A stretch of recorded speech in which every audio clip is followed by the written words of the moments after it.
Download our app today and enjoy tackle-busting benefits with great odds, more markets and same-game multi every NRL match at Palmerbet. Gamble responsibly. For Gamblers' Help, call 1-800-858-858.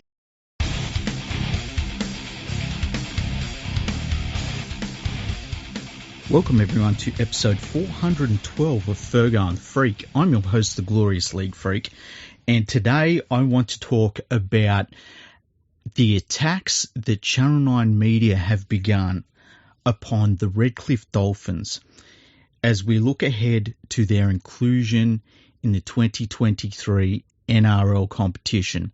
Now, I want to go back just a little bit, because when the NRL was looking to expand the competition, they were doing it on the basis of wanting to bring in more revenue into the competition, which is why sporting competitions around the world expand in 2022. You're looking to bring more money in and sort of grow the pie, so to speak, so everyone gets a bigger slice of pie.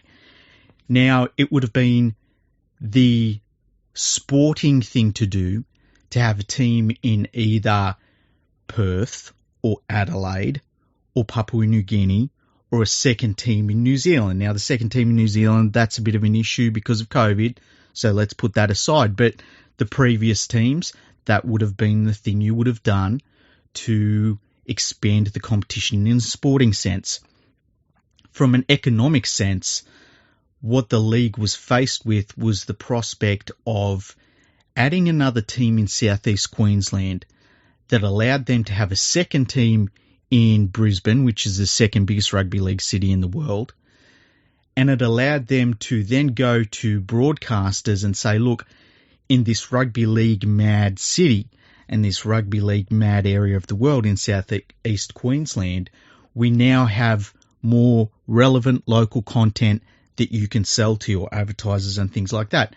Because when it comes down to it, in Brisbane, a Brisbane-based team is going to rate higher than, say, the Canterbury Bulldogs are, or the West Tigers, or the Penrith Panthers. Like, people want to watch their local clubs. They want to watch content that's relevant to them. And so we added the Redcliffe Dolphins. Now, the Redcliffe Dolphins have been pushing for an expansion club in the NRL for a long time. You might remember when the Gold Coast got an expansion back into the NRL, they called themselves the Gold Coast Dolphins, and Redcliffe actually took them to court and said, look, we are aiming to get into the NRL and we want to be able to use our name when we get there, and they won. And that's why the Gold Coast Titans are now the Gold Coast Titans and not the Dolphins. So Redcliffe has always been looking down the line at becoming an NRL club, and they finally got the license. They're going to become the Redcliffe Dolphins, the Brisbane Dolphins. We don't know what they're going to call themselves just yet, but they're a Brisbane-based team that's going to be called the Dolphins. They're a team with a lot of tradition. They're a team with pathways in place right now. They exist. They're a club. They're not a franchise. They're not something that has to be built from scratch. This is a club that is a rugby league club right now with many lower grades, a great history, so on and so forth.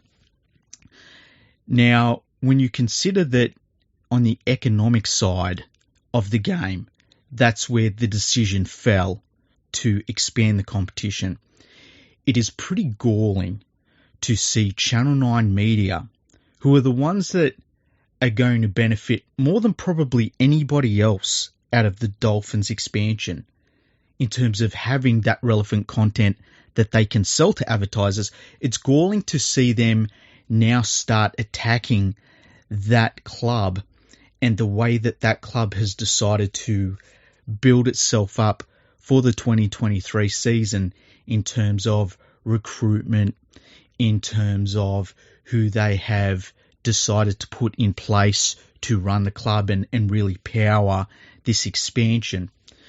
Now, last night on one of Channel 9's shows, one that I don't watch, but I've seen it picked up by other media outlets during the day, Phil Gould was very critical of the way that the expansion has happened and he said that there were a few things that the NRL should have done. First of all, he said the NRL should have powered the expansion rather than leaving it to Redcliffe. I tend to think that Redcliffe is a very, very proud traditional club within Queensland Rugby League. They know how to run a rugby league club, funnily enough. But he said that the NRL should have given them salary cap dispensation and pointed to some of the other expansion we've seen in Australian sport, most notably the AFL, where they basically give more salary cap space to teams that are based outside of their traditional heartlands, and they say it's relocation fees. What it really is a way to make those teams better than they normally would be and to try and expand their sport. They've got to do anything they can in AFL to expand their sport, because where do you go outside of Australia? Like, it has to be super successful right across Australia or it's nothing. So that's why they've got to do that. Rugby League doesn't have to do that. The Dolphins are situated in a very, very strong part of the rugby league playing world. They don't have to worry that players are not going to move there. They don't have to worry that junior players are not going to want to move away from where they have grown up and played and away from their family stuff, because they're in heartland of rugby league in southeast Queensland. Even if you've got a very good young junior that's on the Gold Coast, it's not that far to go to North Brisbane, which is where I think the Dolphins will basically base themselves in the long run. He also brought up, the other thing to bring up too is that everyone knows that the AFL competition in that regard is kind of fixed. The team in Brisbane and the team in Sydney, they can spend more than everyone else. Like, that's not a fair competition. And then to bring up that team in Western Sydney in the AFL as some sort of shining light that we should be looking at in terms of expansion clubs is fucking outrageous. Because let me tell you, I live in Western Sydney. I've lived in Western Sydney all of my life. That club has zero presence in Western Sydney.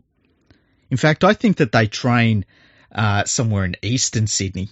Like, at first they pretended they were a Western Sydney club, and now they don't even pretend that anymore. Like, they're a Western Sydney club in name only. But to think that that is the gold standard that some of these people are using to say, well, we should have set it up like that Greater Western Sydney team, is fucking hilarious. Because that team is basically a show that is put on for nobody. Nobody cares. Nobody. Absolutely nobody. Go and look at their crowds. No one gives a shit. Even the AFL supporters in Sydney don't give a shit. So let's forget all of that. Then Phil Gould brings up this idea that we should have a draft in place.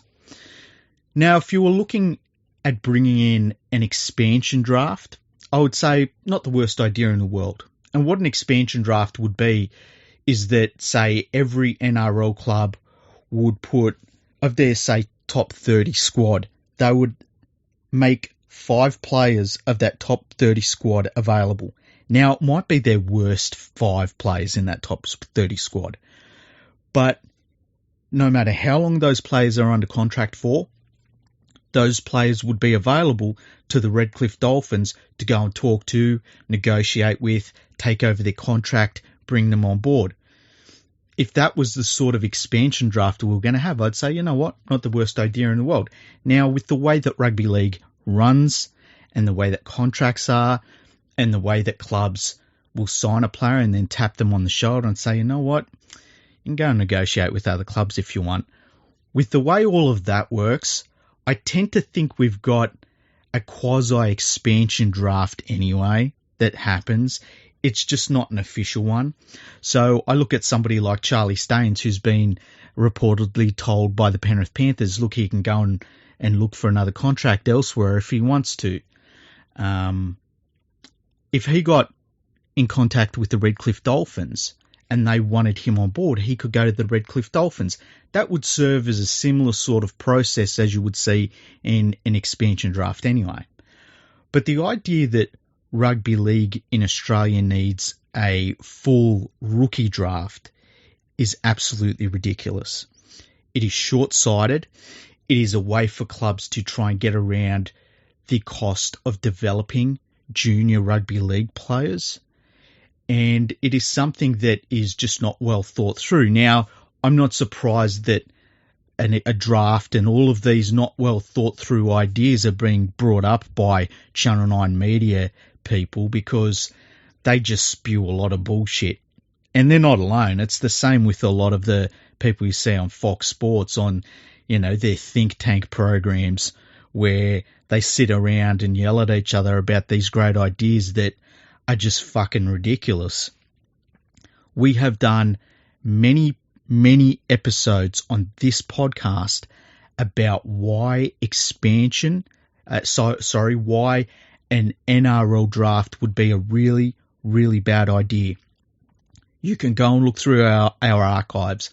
I have actually posted on my personal website, leaguefreak.com, and on fergoandthefreak.com, a couple of different articles that put together all of our episodes that are just based upon the draft and why a draft was defeated in the first place, why it didn't work originally, and why it would be a bad idea going forward. I will actually link those episodes in the current episode you're listening to, so you'll be able to go there, check out the link for that, and listen back to those podcasts if you want to.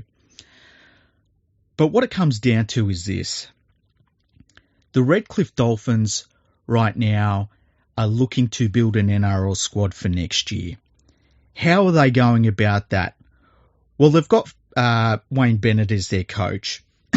Pretty good coach, I would say. He's done all right in rugby league.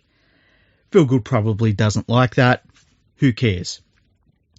So here are some of the players that the Redcliffe Dolphins have recruited for next year so far. Keep in mind this is a work in progress, and they'll add more players, and there'll be juniors that they'll bring in. There'll be local Redcliffe players that'll come into the side, things like that. But these are the notable players that they've signed so far. Ewan Aitken, not a bad player. Jesse and Kenny Bromwich, very good players. Very, very good players. Good players to build a club around. Jermaine Asako, not a bad player. Probably play him at fullback is my guess.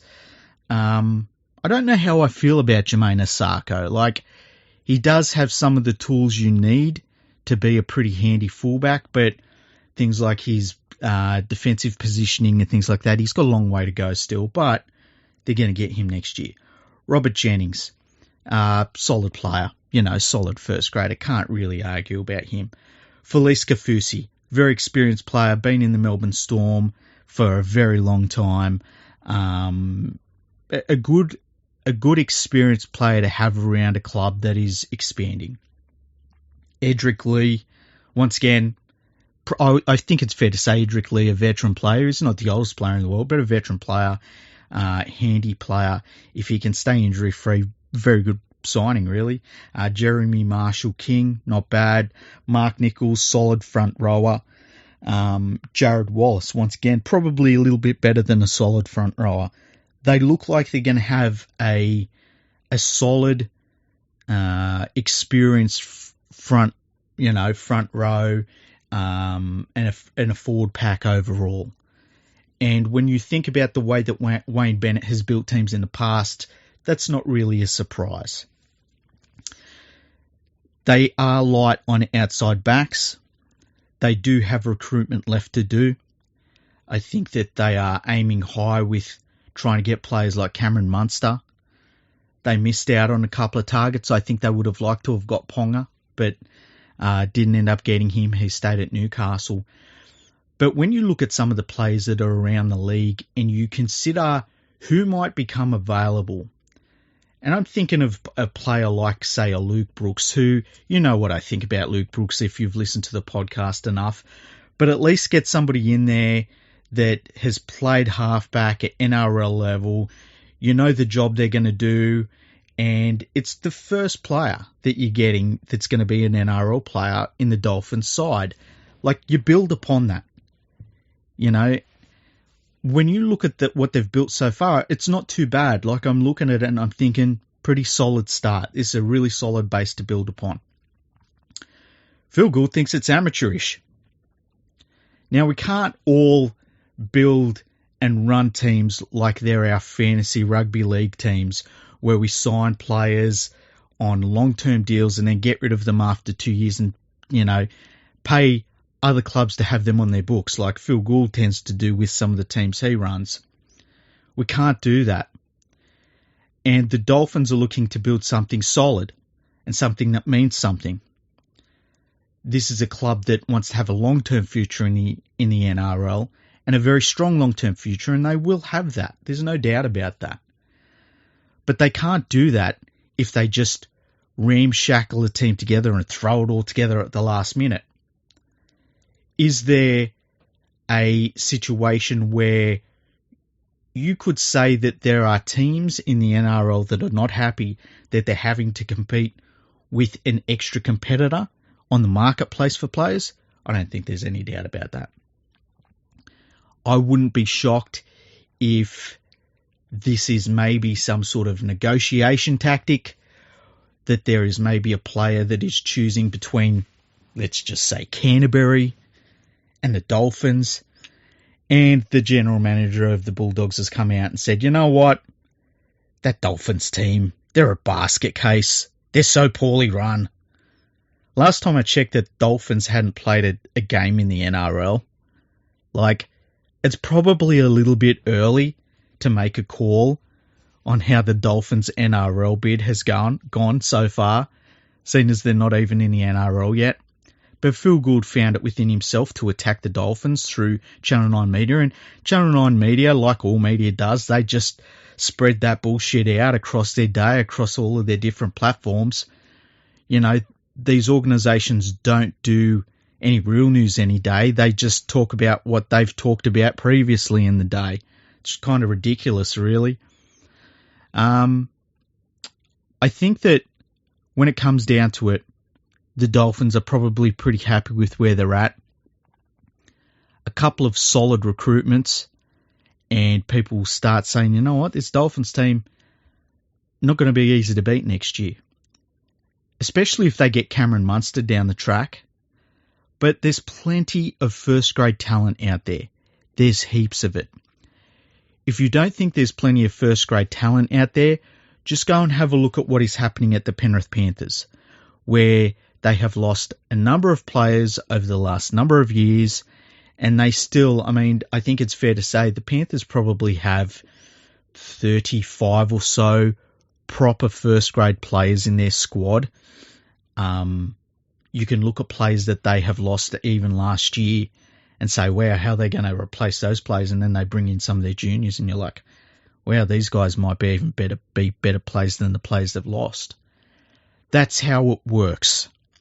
That's how rugby league works. The idea that we would ever take away the prospect of a young player being able to play for his local NRL club is absolutely ridiculous. It is something rugby league has over every other sport in this country, that you can aspire to play for your local team.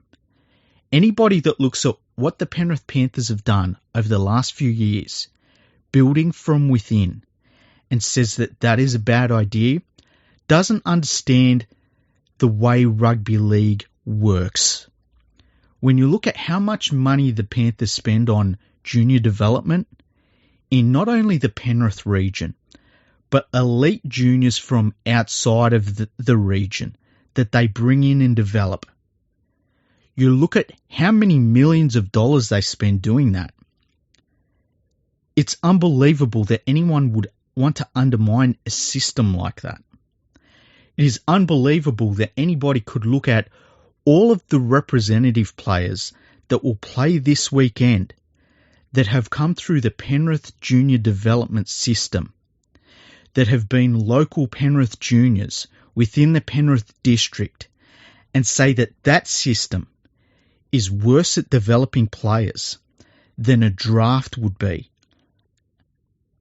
It's just mind-blowing that anybody could be that short-sighted. And keep in mind, Phil Gould is the same person that said we needed to scrap the under-20s competition because it took away from lower grades football somehow. And the scrapping of the under-20s competition was devastating, especially to a team like the New Zealand Warriors, who used it as an incredible recruitment tool. You know, there's been so many missed opportunities because young athletes who are in that in-between age bracket where they're an elite junior, their talent is worth something. They can develop that talent. And they can choose any pathway. Like we've seen so many athletes at that age level that choose to go to rugby union, to AFL. Some of them choose boxing. Some of them choose MMA. It just depends. Like that's the great thing about rugby league athletes. They're so damn good as an all-round athlete. They can almost choose what they want to do in Australia. Because we took away the NRL under-20s competition, that elite junior pathway that so many of those elite junior athletes saw and said, yeah, I want to be part of that. I want to be on TV every week. I want to test myself against the best athletes. I want to put myself in a shop front. That went. And you can just look at the New Zealand Warriors and see how devastating that was for them.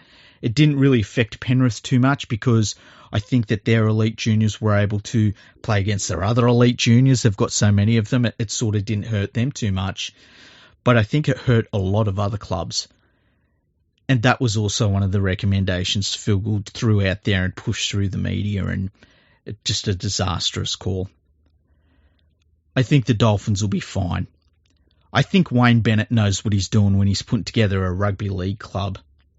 And I think it's disgusting that one of the broadcasters of the National Rugby League competition and a broadcaster that will carry most of the Dolphins games next year into the Brisbane area would come out and attack the club like this while they're recruiting their first NRL squad and before they'd even kicked a ball in anger in the NRL competition. I think it says a lot about the way that Australian media and a lot of corporate media is run at the moment in terms of how it covers sport. It's really, really bad. Now, on a completely different subject, on the weekend I watched the England Rugby League team, or whatever's left of it, when most of their elite players are in Australia playing in the NRL. So the English-based England players took on a team called the Combined Nations AllStars, which is a team that England chose from players playing in England to play England, in England, controlled by an English referee. Now, if it sounds ridiculous, it's because it was. England continued to refuse to play Scotland, Ireland, Wales, or France on any sort of regular basis, despite the fact that it would be very, very easy to do. Instead, they make up these ridiculous teams. The Combined Nations All-Star team, I would say, was the quality of a team that was maybe mid-table New South Wales Cup, which isn't too bad. It's actually not a bad strength of a side. The Combined Nations All-Stars obviously had no cohesion whatsoever, and that is kind of what these games are supposed to be about for the England team, is to bring together some players and try and build some sort of cohesion. I think that there's also an element of just getting England players into the habit of coming together as a squad on a short-term basis, gelling as quick as possible, getting things in place, getting them used to that sort of environment that we've seen Australian Rugby League really get so much out of the Origin series, because our players do that every year, at least 3 times a year over here when they come together for an Origin series. There is a skill element involved in being able to come in to a squad and within a week you start training, you hit the ground running, you sort out your combinations. There's different elements to that, and it's different things like media that you've got to do, getting to know your teammates, getting to know what the coach wants. There's lots of background to that. So I think in that sense, it's a good idea that England have, but they're executing it really, really poorly in terms of not actually playing international teams, not playing in games that actually mean something. And I also would say that I look at this England team and I think a hell of a lot of these players that played in this game for England will not be there at the end of the year at the World Cup. I don't think that, most of England's best players are in Australia playing in the NRL. That's just a fact. And most of those players will walk straight to the England team. Now, this game was, in terms of what do you get out of it for England, really bad quality game. It was, I thought, officiated pretty poorly. I wasn't going to say, I watched it, I tweeted about it for the first half. The second half, I didn't tweet as much. I wasn't going to say anything about the refereeing, but I saw English supporters looking at it and tweeting about how one-sided the referee was towards the English team, which is something I felt was the case as well. The combined AllStars team didn't really get anything going their way. I thought that, it was just a scrappy contest. And I think for the football side of things, I don't think England would have got a single thing out of that contest whatsoever. I think that all of the background stuff, as I said before, they might have got something out of that. I think even the English setup might have got something out of that. When I say that, I mean in terms of the coaches and the trainers and all that sort of thing. But I think in terms of football, there's nothing you can really take out of that game. And that's not a good thing. The England team that ran out was very, very, very poor. And when I look at their lineup compared to some of the teams we will see this upcoming weekend for New Zealand and Tonga, the Origin teams, obviously, which is, you could say half of Australia versus half of Australia, if you want to put it that way. I think the England team that we saw on the weekend was really, really bad. And, I saw a lot of their media, and it's Rugby League media over there, not wider media over there, because wider media over there just doesn't care about, a game played against nobody in Warrington. By the way, I had heard all week that the game in Warrington was going to be sold out and a big crowd and everything. And when I put the game on, it was a pathetic crowd. If you told me there was 5,000 people there, I wouldn't be shocked. I don't think there was more than 7,000 people there. So the public didn't want it, so just not a good contest. Not a good contest at all. And I don't think that England got anything out of it. Now, there was a dude at this game that turned up, and I saw a couple of pictures of him on the day, and then somebody on my Twitter feed, and it was Wire Casuals, who's been a long-term follower of mine. He sent a better photo that he tagged me in, and it was this guy that went to the game, and he had two footballs strapped to his waist, and he held up two signs which he had written on, and they were made out of cardboard, two signs. And I thought that his points were very good. I saw some people saying, this fucking guy. I think that this guy's great. I would love to have him on the podcast. Now, his two signs said this: NRL teams play the ball with the foot. So do New Zealand, Samoa, and Tonga teams. So do England ladies and Wales ladies. I've got the balls, have you? Play with your foot. Now, obviously, he is not happy about the way that the play the ball situation is, not only just for the England team, but in Super League in general. The play the balls are a mess over there. I know that in the NRL, sometimes we say play the balls and we say, wow, that's not great. We see players penalised for playing the ball poorly in the NRL. It's very rare you will see that in Super League. Compare Super League play the balls to maybe what you saw in the very early noughties when we had just about the worst sort of football you've ever seen in the NRL, where they were trying to speed the ball because we had unlimited tackles. The play the ball speeds were so quick that they were just rolling it between their legs, and it was just a mess. Now, this started a debate on Twitter. There were some people that said he is 100% right. I had one person that said that the play the balls should just, you don't have to touch it with your foot, it makes no difference.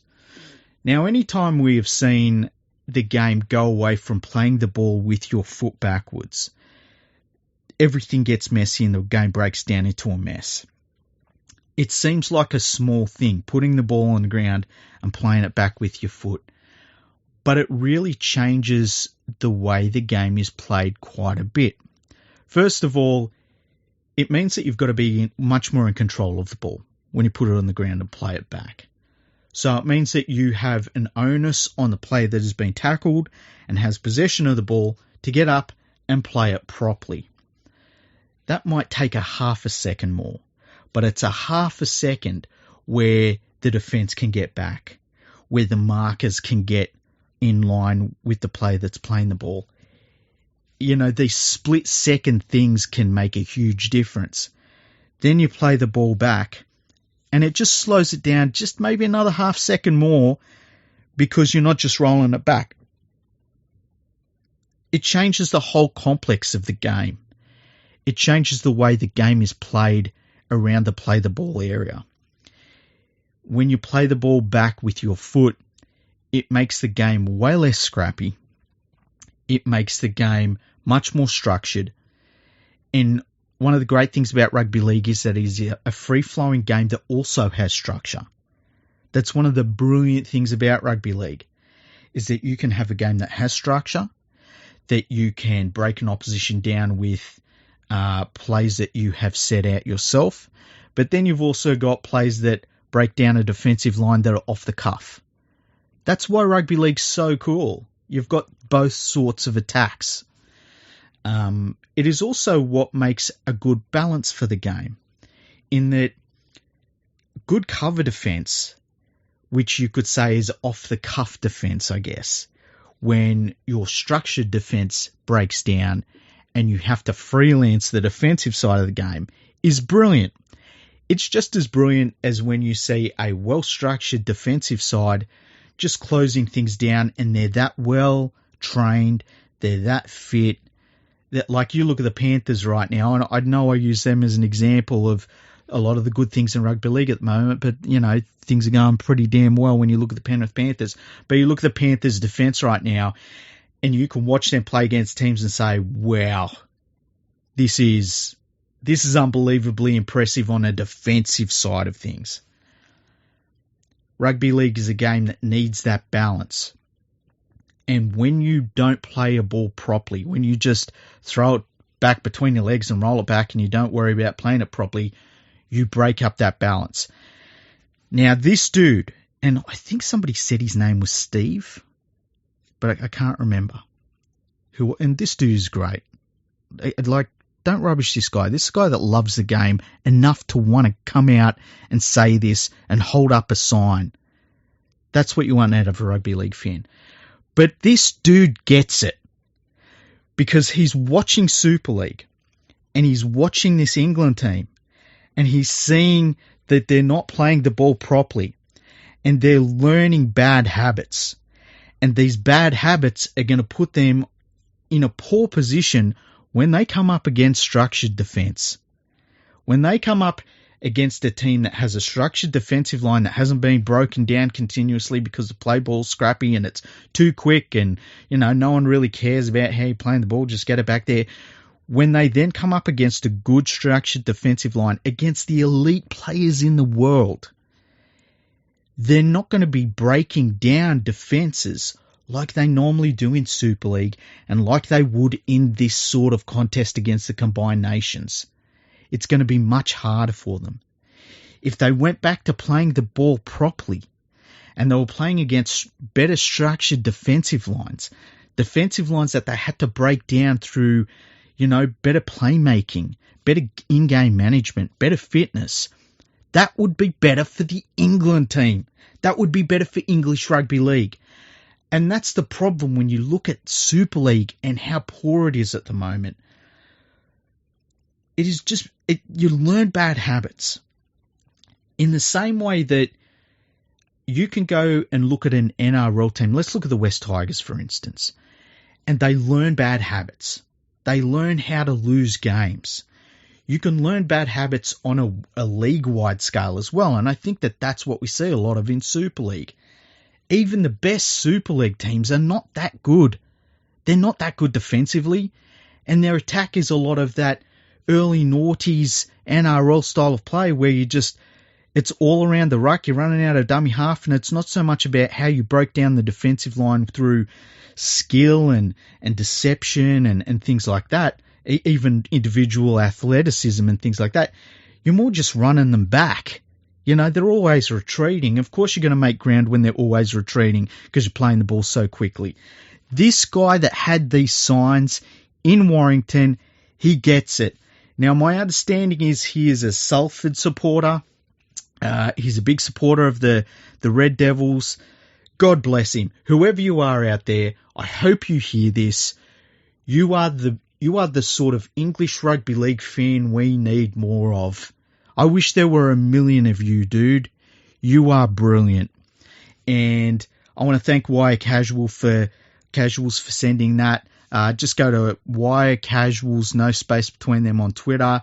They've got a perfect picture of this dude. I loved it. I loved it when I saw him, and I agree with him 100%. Anyway, we will be having a preview that will be coming out in the next couple of days. Have a look at some of the test matches coming up. I cannot wait for Origin. I think there's a lot of noise around the Origin squads, and I'm waiting until we get a more focused view of the actual Origin lineups we will be getting before I do the preview. But I've got to say, New Zealand versus Tonga, just my body's ready. I can't explain how excited I am for that game. I think both of those teams look amazing. I was a little concerned about Tonga that with the break they would come back and lose a little bit of momentum in terms of not so much on the field, but getting Tongan players to be as committed as they had been during the dramatic rise they've had that was led by Jason Taumalolo. That hasn't been the case. If anything, they've got stronger. The New Zealand team looks really well selected. That is going to be a hell of a game, an absolute hell of a game. And, wow, representative weekends. We need more of them. Give us another one. Give us 2 of them, please. NRL, in between hearing Phil Gould whinging in the background and ignoring him completely, give us another representative round. Make it happen twice a year. It would be amazing. Anyway, thank you for listening to the podcast. Check out my website at leaguefreak.com. I post all of the episodes on there, and sometimes I write. I haven't been writing much lately, but I'd prefer to come and talk about it on the podcast instead of write. It allows me to elaborate on what I'm thinking a lot more. Check out fergoandthefreak.com, the podcast website. Check out my Patreon. It's patreon.com/leaguefreak. There's no space between league and freak. There's a couple of different tiers on there. You can pick any tier you want. It's just if you can afford it, just check it out. If you enjoy the podcast, go on there, check that out. Don't forget to go to rugbyleagueproject.org. I think you can get there from .com as well. Rugby League Project is the #1 statistics website in all of Rugby League. It is the standard. There are no other standards for Rugby League statistics in the entire world. If you want to know about international statistics, if you want to know about historical statistics, if you want to know about English Rugby League statistics, go to Rugby League Project.